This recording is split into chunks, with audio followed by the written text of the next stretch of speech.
오늘은 선교의 노래 네 번째 시간입니다. 오늘 우리가 읽은 시편 102편은 표제가 매우 긴 시편입니다. 이 표제를 한번 같이 읽어볼까요? 시작. 고난당한 자가 마음이 상하여 그의 근심을 여호와 앞에 토로하는 기도. 다시 읽겠습니다. 고난당한 자가 마음이 상하여 그의 근심을 여호와 앞에 토로하는 기도. 아마도 시편에 나오는 표제 중에서 가장 긴 표제일 것 같습니다. 그런데 표제의 내용이 길면서도 매우 구체적인 것을 볼 수가 있습니다. 특별히 시인의 마음 상태가 어떠했는지를 우리가 알 수가 있습니다. 시인이 어떤 마음으로 이 시를 지었습니까? 고난 중에 마음이 상하고 근심이 가득한 상태입니다. 지금까지 우리가 살면서 가장 마음이 상하고 근심이 많았던 순간을 생각해 보면 시인의 심정이 짐작이 갈 것 같습니다. 시인은 그 근심을 여호와 앞에 다 쏟아내고 있습니다. 구체적인 시의 배경이나 저자가 누구인지 분명하지는 않지만 대체적으로 학자들은 바벨론 포로 생활을 경험한 시인이 지은 시로 보고 있습니다. 시의 전체적인 내용으로 미루어 볼 때 포로 생활의 고통 가운데서 시인이 간절한 마음으로 기도했을 때를 기억하면서 지은 시로 보여집니다. 그때 시인이 얼마나 큰 괴로움 가운데 있었는지를 살펴보겠습니다. 오늘 본문 1절과 2절을 같이 읽겠습니다. 시작. 여호와여 내 기도를 들으시고 나의 부르짖음을 주께 상달하게 하소서. 나의 괴로운 날에 주의 얼굴을 내게서 숨기지 마소서.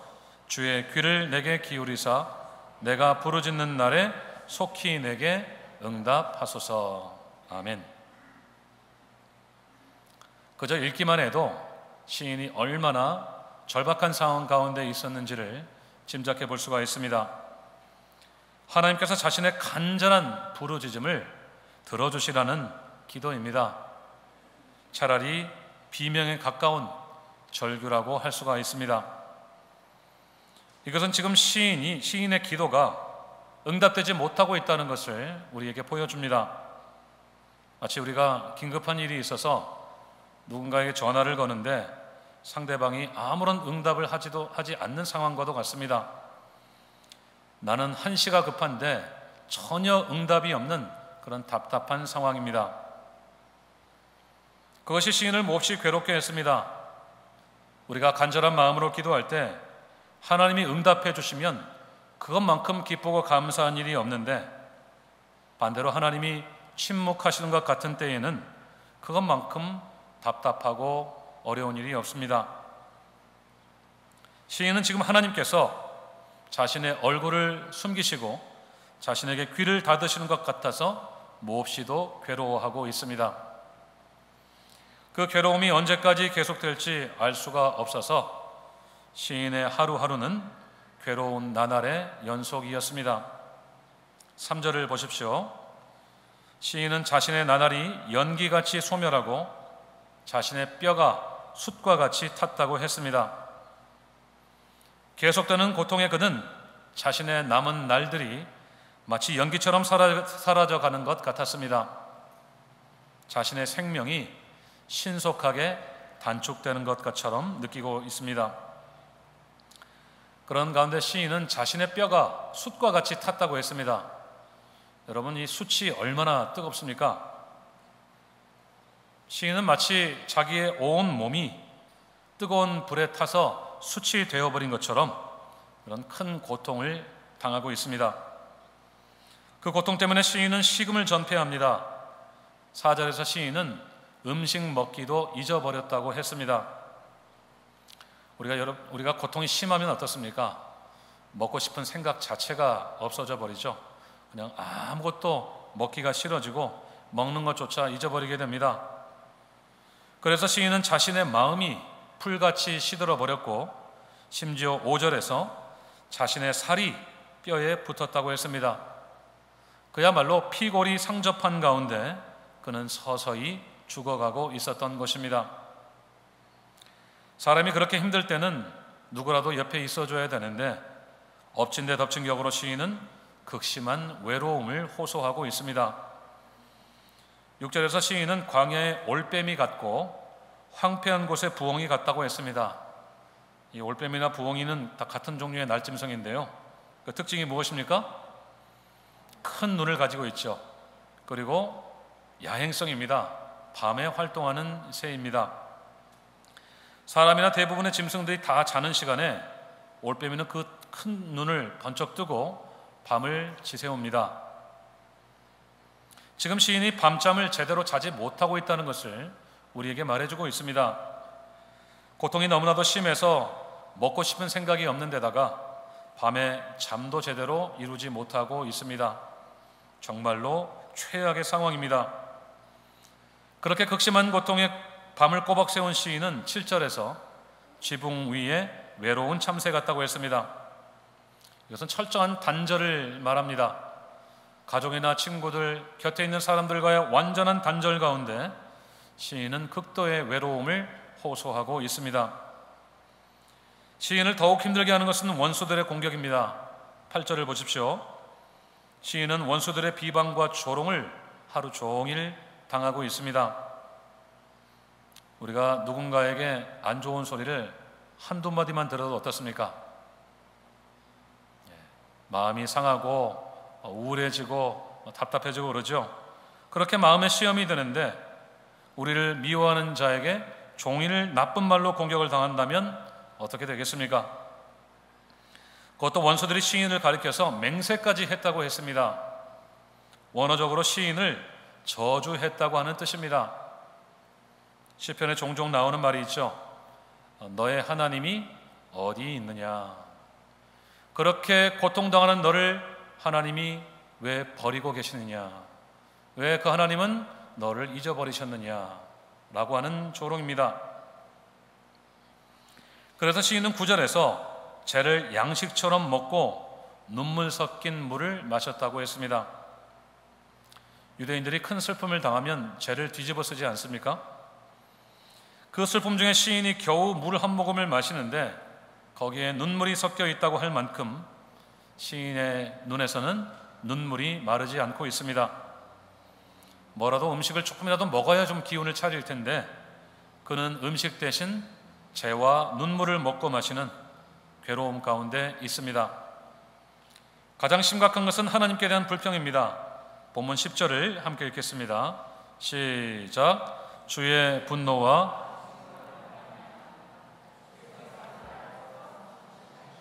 아멘. 이것은 시인이 당하는 모든 고통의 원인이 바로 하나님의 분노와 진노 때문이라는 것입니다.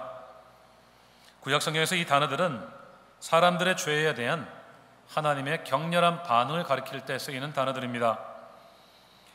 거룩하신 하나님께서 죄를 얼마나 미워하시는지 마치 무언가를 갈기갈기 찢어 놓을 정도로 진노하신 상태를 가리킵니다. 그 분노로 시인은 하나님께서 자신을 들어서 던지셨다고 했습니다. 마치 우리가 혐오스러운 물건을 땅바닥에 내팽개치듯이 그런 그림을 보여주고 있습니다. 하나님이 자신을 들었다가 내동댕이 치셔서 산산조각이 나버린 것 같은 그런 극심한 고통을 시인은 호소하고 있는 것입니다. 그래서 결국 11절에서 시인은 절망을 노래합니다. 자신의 날이 기울어지는 그림자 같고 풀이 시들어진 것 같다고 했습니다. 마치 빛의 기운이 다 가시고 칠흑 같은 어두운 밤이 엄습하는 것처럼 자신의 생명의 기운이 점점 희미해져 간다는 것입니다. 마치 풀이 시들어가는 것처럼 자신의 마지막이 다가오고 있다는 표현입니다. 이 시가 바벨론 포로 시대를 배경으로 하고 있다면 시인의 절망은 하나님께 대한 불평이라기보다는 자신의 죄를 인정하는 것과 상관이 있습니다. 찬란했던 유다 왕국이 멸망하고 백성들이 포로로 붙잡혀간 것이 다 하나님의 심판 때문이 아니었습니까? 그렇게도 많은 경고와 권면에도 끝까지 불순종한 유다 백성들은 결국 예정된 심판을 면하지 못했습니다.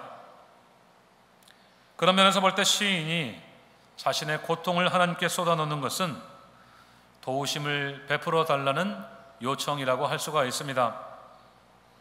범죄한 하나님의 백성으로서 심판받아야 마땅하지만 고통이 너무나도 크기 때문에 제발 조금 불쌍히 여겨달라고 하는 것입니다.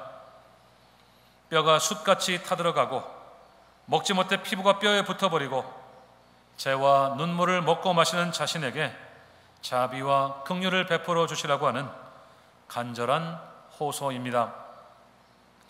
이렇게 고통당하는 자신의 기도에 귀를 여시고 속히 응답해 주시라는 시인의 간절한 기도가 긴 호흡으로 하나님께 드려지고 있습니다. 시인에게는 이제 남은 힘이 조금도 없어 보입니다. 버티고 또 버티기를 반복했지만 언제 끝날지 모르는 고통이 시인을 벼랑의 끝으로 몰아가고 있습니다. 곁에는 아무도 없고 하나님마저 눈과 귀를 닫으시는 것 같아서 시인은 깊이 탄식하고 있습니다. 하나님이 자신을 내동댕이 치시기도 전에 굶어서 죽거나 극심한 스트레스와 불면증으로 죽을 것만 같은 공포와 절망이 시인을 사로잡고 있습니다. 원수들의 비난과 조롱까지 더해져서 이제 시인에게는 더 이상 버틸 힘과 소망이 조금도 없어 보입니다. 그런데 여러분, 오늘 시는 거기에서 끝나지 않았습니다. 12절 말씀을 함께 읽겠습니다. 시작. 여호와여, 주는 영원히 계시고 주에 대한 기억은 대대에 이르리이다. 아멘. 이 구절은 앞에서 살펴본 분위기와는 정반대되는 분위기입니다. 1절부터 11절까지가 깊은 탄식이었다면 12절은 밝고도 명랑한 찬양입니다. 하나님께서 영원히 계시고 하나님이 하신 모든 일에 대한 기억은 결코 소멸되지 않을 것이라고 하는 기쁨의 찬양입니다. 마치 다른 사람의 시를 이렇게 딱 여기다 가져다 붙여놓은 것처럼 앞에 시가 너무 어둡기 때문에 좀 그것을 보상하기 위해서 다른 좀 밝고 명랑한 사람의 시를 가져다 붙여놓은 것처럼 느껴집니다. 고난당한 시인의 입에서는 나오지 않을 것 같은 찬양이 흘러나오고 있습니다. 마치 사람이 엉엉 울다가 갑자기 환하게 밝게 웃는 것만 같습니다. 이렇게 울다가 웃으면 안 되는데 지금 시인이 지금 그렇게 하고 있는 것 같아요. 한글 성경에는 나오지 않지만 히브리어 원어와 영어 성경에는 12절이 그러나라는 말로 시작하고 있습니다. 이것은 시인이 고난 중에 상한 마음으로 쏟아놓았던 탄식에서 급반전이 있었다는 것을 우리에게 말해줍니다. 12절을 다시 한번 보십시오. 먼저 시인은 하나님이 영원하시다고 했습니다. 하나님은 일정 기간이 지나면 소멸하시는 분이 아니라 영원히 계시는 분이라는 뜻입니다. 지금 시인은 하나님과 자신을 의도적으로 비교하고 있습니다. 앞에서 시인은 자신의 생명이 어떻다고 했습니까? 점점 사그라져 간다고 그랬죠. 3절에서는 자신의 날이 연기같이 소멸한다고 했고 11절에서는 자신의 날이 기울어지는 그림자 같다고 했습니다. 하지만 하나님은 그런 자신과는 다르다는 것입니다. 하나님은 소멸하는 연기 같지 않으시고 기울어지는 그림자 같지도 않으시고 영원히 계시다는 뜻입니다. 오늘 다 읽지는 않았지만 시의 마지막 부분에서도 하나님의 영원하심을 시인은 반복적으로 노래합니다. 24절에서 주의 연대는 무궁하다고 했고 26절에서 주는 영존하시다고 했습니다. 27절에서 또 한 번 주의 연대가 무궁하다고 노래했습니다. 그렇게 영원하신 하나님을 노래하는 시인에게서 어떤 단어가 발견되십니까? 저는 소망이라는 단어를 발견했습니다. 자신은 점점 사그러져가는 생명이지만 영원히 계시는 하나님께 대한 소망입니다. 자신은 유한하지만 하나님은 영원하시고 그 하나님이 바로 내 하나님이시라고 하는 소망입니다. 그 소망이 13절에서는 어떻게 표현되어 있습니까? 주께서 일어나셔서 시온을 긍휼히 여겨주신다고 했습니다. 마치 아비가 자식을 불쌍히 여기는 것처럼 하나님께서 당신이 선택한 백성 시온을 불쌍하게 여겨주신다는 것입니다. 영원하신 하나님이 그 은혜를 베푸시겠다고 정해놓은 그 시간이 다가온다는 소망이 시인에게 분명히 있었습니다. 또 그 소망은 회복에 대한 소망으로 나타났습니다. 본문 16절 말씀을 함께 읽겠습니다. 시작. 여호와께서 시온을 아멘. 영어 성경에는 하나님께서 시온을 재건설하신다, rebuild 라고 설명했습니다. 이것은 무너진 이스라엘을 다시 세우신다는 뜻입니다. 하나님의 징계로 무너지고 불탄 예루살렘과 온 유대를 다시 세우시는 하나님께 대한 확신입니다. 그 하나님께서 영광 중에 나타나실 소망을 시인은 노래하고 있습니다. 무엇보다도 시인의 결정적인 소망은 기도에 응답하시는 하나님께 대한 소망입니다. 17절을 우리 큰 소리로 읽겠습니다. 시작. 여호와께서 빈궁한 자의 기도를 돌아보시며 그들의 기도를 멸시하지 아니하셨도다. 아멘. 이 구절은 앞에서 살펴보신 시인의 탄식과 가장 큰 대조를 이루는 구절입니다. 2절에서 시인이 어떻게 호소했습니까? 자신이 괴로운 날에 하나님의 얼굴을 숨기지 마시고 그분의 귀를 자신에게 기울여 주시라고 했습니다. 자신에게 얼굴을 숨기시고 귀를 닫으시는 하나님께 대한 간절한 호소였습니다. 하지만 17절은 완전히 반대입니다. 하나님께서 빈궁한 자신의 기도를 돌아보시고 함께 기도하는 동족 유대인들의 기도를 멸시하지 않으셨다고 했습니다. 극심한 심적, 육체적 고통 속에서 연기처럼 사라져가던 자신과 온 유대인들의 기도에 하나님께서 친히 응답하셨다는 말씀입니다. 이것은 정말이지 극적인 반전입니다.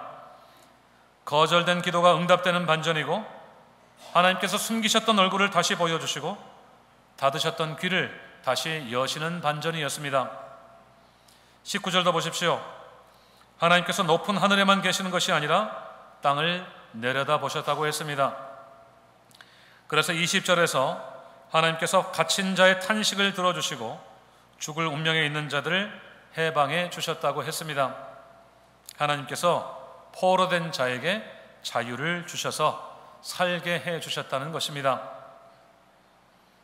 여러분, 이 모든 일의 궁극적인 목적이 무엇이라고 생각되십니까? 그것은 하나님의 영광을 온 세상에 선포하기 위한 것이었습니다. 15절을 보십시오. 영원하신 하나님께서 시온에게 은혜와 긍휼을 베푸신 결과로 뭇 나라가 여호와의 이름을 경외하며 이 땅의 모든 왕들이 주의 영광을 경외한다고 했습니다. 이스라엘뿐만 아니라 모든 나라 모든 왕들이 하나님의 이름과 그분의 영광을 두려워하면서 높인다는 것입니다. 21절과 22절을 같이 읽겠습니다. 시작. 여호와의 이름을 시온에서 그 영예를 예루살렘에서 선포하게 하려 하심이라. 그때에 민족들과 나라들이 함께 모여 여호와를 섬기리로다. 아멘. 시인의 간절한 기도에 묶인 자를 자유케 하시고 죽은 영혼을 살리시는 하나님의 그 목적은 그분의 이름의 영광을 온 세상에 선포하셔서 민족들과 나라들이 그분 앞에 엎드려 절하며 섬기게 하려는 것이었다는 말씀입니다. 이것이 바로 이 시가 선교적인 노래인 이유입니다. 시인이 고난 중에 하나님께 간절히 기도했을 때 그 기도에 응답하실 하나님께서 자신의 영광을 온 세상에 나타내셨습니다. 요약해서 말씀드리자면 한 개인의 극심한 고난이 선교의 노래로 이어지게 된 것입니다. 그래서 시인은 자신의 기도를 통해서 하나님의 영광이 온 세상에 선포될 비전을 바라보면서 기쁜 마음으로 선교의 노래를 부르고 있는 것입니다. 저는 이 시를 묵상하면서 가슴이 뛰었습니다. 하나님께서 지극히 작은 한 사람의 고난을 통해서 자신의 영광과 위엄을 온 세상에 선포하고 계시기 때문입니다. 삶의 고난 중에서 연기처럼 사라져가는 한 인생을 선교의 도구로 사용하고 계시기 때문입니다. 괴로운 날에 주의 얼굴을 구하는 한 영혼의 탄식을 외면하지 않으신 하나님께서 그를 통해서 그의 얼굴의 밝은 빛을 온 세상에 비추고 계시기 때문입니다. 하나님은 유한한 인생을 통해서 무한하신 하나님 자신을 보여주셨고, 고통당하는 인생을 통해서 당신의 영광을 온 세상에 선포하셨습니다. 또 하나님은 궁핍한 영혼을 통해 자신의 부요함을 보여주셨고, 마음이 상한 영혼을 통해서 당신의 긍휼과 은혜를 보여주셨습니다. 또 하나님은 묶여있는 영혼들을 통해서 모든 결박을 푸시는 하나님 당신의 능력을 보여주셨고, 죽을 사람들도 살리는 생명의 능력을 보여주셨습니다. 결국 하나님은 고난당한 한 영혼을 통해서 당신의 영광을 온 세상에 드러내실 때 모든 민족, 모든 나라, 모든 왕들이 하나님 앞에 엎드려 경배하며 그분의 이름을 찬송하고 섬기도록 하셨습니다. 마음이 상한 자의 기도를 들으신 하나님이 그를 선교의 도구로 사용하셔서 고난 중에 선교의 노래를 부르게 하신 것입니다. 사랑하는 여러분, 선교의 노래는 항상 마음이 평안한 사람이 부르는 노래가 아닙니다. 늘 인생이 잔잔한 강같이 순탄하고 늘 대낮같이 밝고 형통한 사람에게 저절로 흘러나오는 콧노래가 아닙니다. 오히려 선교의 노래는 고난당한 사람에게 주시는 하나님의 특별한 노래입니다. 고난 중에 마음이 상한 사람에게 주시는 하나님의 영광의 노래입니다. 인생의 벼랑 끝에 산 것 같은 위기 속에서 다른 데 소망이 없어 하나님께 간절히 부르짖는 사람에게 주시는 소망의 노래입니다. 혹시 여러분 가운데 시인이 느낀 절망을 경험하고 계신 분이 계십니까? 특별히 하나님께서 얼굴을 숨기시는 것 같고 귀를 닫으시는 것 같아서 낙심하신 분이 계십니까? 다른 사람들 기도는 다 잘 들어주시는 것 같은데 왜 내 기도만 잘 안 들어주시는지 마음에 실망이 되시는 분이 계십니까? 하나님이 정말 살아계신지 의심이 갈 만큼 하나님께서 침묵하고 계신다는 생각이 드시는 분이 혹시 계십니까? 오늘 시인의 모습을 다시 한번 찬찬히 생각해 보십시오. 이 온 세상에 충만하신 하나님이 왜 마치 부재하신 것처럼 시인에게 대하셨을까요? 거기에는 하나님의 의도가 있었습니다. 특별히 고난당한 사람에게 하나님이 부재하셨다면 거기에는 분명히 하나님의 선하신 뜻이 있었습니다. 그것은 먼저 시인을 기도의 자리로 이끄시는 하나님의 방법이었습니다. 하나님의 침묵은 시인을 기도의 자리로 나오게 했습니다. 그래서 시인은 자신의 비참한 형편을 하나님께 쏟아놓으면서 간절한 마음으로 기도의 응답을 구했습니다. 음식 대신 재와 눈물을 양식으로 먹으면서 하나님의 불쌍히 여겨주시는 은혜를 간절히 구했습니다. 그리고 하나님은 그의 기도에 응답하셨습니다. 하나님께서 우리에게 기도를 명령하신 이유를 잘 아시죠? 그것은 우리의 기도에 응답하시기 위해서입니다. 예레미야 33장 3절을 큰 소리로 읽겠습니다. 시작. 너는 내게 부르짖으라. 내가 내게 응답하겠고 내가 내게 보이리라. 아멘.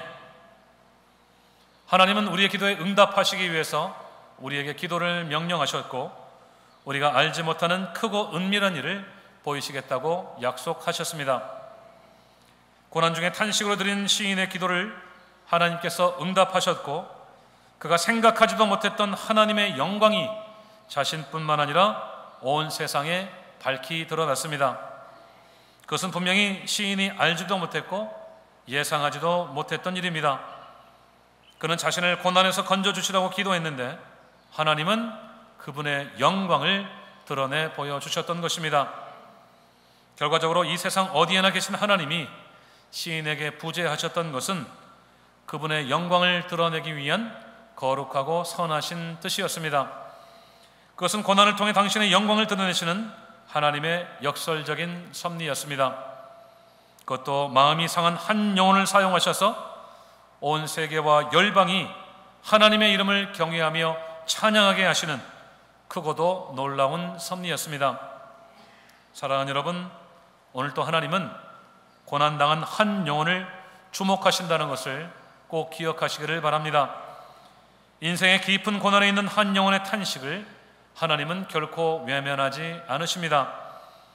괴로운 날에 하나님의 얼굴을 구하는 자에게 하나님은 결코 그의 얼굴을 숨기지 않으십니다. 오히려 하나님은 그 영혼을 통해서 자신의 영광을 드러내시기로 작정하시는 분이십니다. 특별히 하나님은 기도하는 사람을 주목하십니다. 오늘 시인의 고난이 선교의 영광스러운 노래로 이어질 수 있었던 것은 그가 기도하는 사람이었기 때문입니다. 상한 마음을 토로하던 시인이 12절에서 그러나 라고 할 수 있었던 것은 그가 간절히 기도하고 있었기 때문입니다. 고난 속에서 연기같이 사라지던 인생이 다시 뚜렷하게 생명력을 얻고 기울어지는 그림자 같은 시인의 인생에 다시 한번 대낮같이 찬란한 빛이 비치게 된 것은 그가 기도하는 중에 일어났던 일입니다. 그러나의 반전이 기도하는 중에 일어난 것입니다. 그것이 어느 시점인지 알 수는 없습니다. 그러나의 반전이 어떤 계기로 일어난지 우리는 알 수는 없습니다. 하지만 한 가지 분명한 것은 시인이 그때까지 기도를 멈추지 않았다는 것입니다. 그는 자신의 생명이 희미해져가는 중에도 기도했고 음식 대신 재와 눈물을 먹고 마실 때도 기도했습니다. 그는 원수들이 맹세하면서까지 저주하면서까지 자신을 비방할 때도 여전히 기도했고 외롭게 밤을 꼬박 새우는 중에도 기도를 멈추지 않았습니다. 그는 탄식을 해도 허공에 대고 하지 않았고 불평을 해도 하나님께 했습니다. 그는 하나님 앞에 자신이 죄인인 것도 솔직히 인정했고 자신이 당한 고난도 죄와 무관하지 않다는 것도 알았습니다. 그래서 시인은 더욱 절박하게 하나님의 자비와 긍휼을 구했습니다. 하나님께서 자신에게 은혜를 베풀지 않으시면 자신의 인생은 끝이라는 그런 절박함이 그를 기도의 자리로 이끌었습니다. 그 결과 하나님은 빈궁한 자의 기도를 응답하셨던 것입니다. 고난당한 자의 기도를 주목하신 하나님께서 마침내 응답하셨고 그를 통해 당신의 영광을 드러내신 것입니다. 그래서 하나님은 그의 탄식을 찬송으로 바꾸어 주신 것입니다. 말씀을 맺겠습니다. 우리 하나님은 절망의 노래를 소망의 노래로 바꾸어 주시는 분이십니다. 하나님은 고난의 노래를 선교의 노래로 바꾸셔서 당신의 영광을 드러내시는 분이십니다. 오늘도 간절히 기도하는 한 영혼을 주목하시는 하나님께 응답받고 쓰임받는 우리 모두가 되기를 간절히 소원합니다. 하나님의 은혜와 긍휼의 때를 기다리면서 고난 중에서도 영원하신 하나님의 얼굴을 구하는 기도의 사람들이 다 되시기를 주님의 이름으로 축원드립니다. 기도하겠습니다.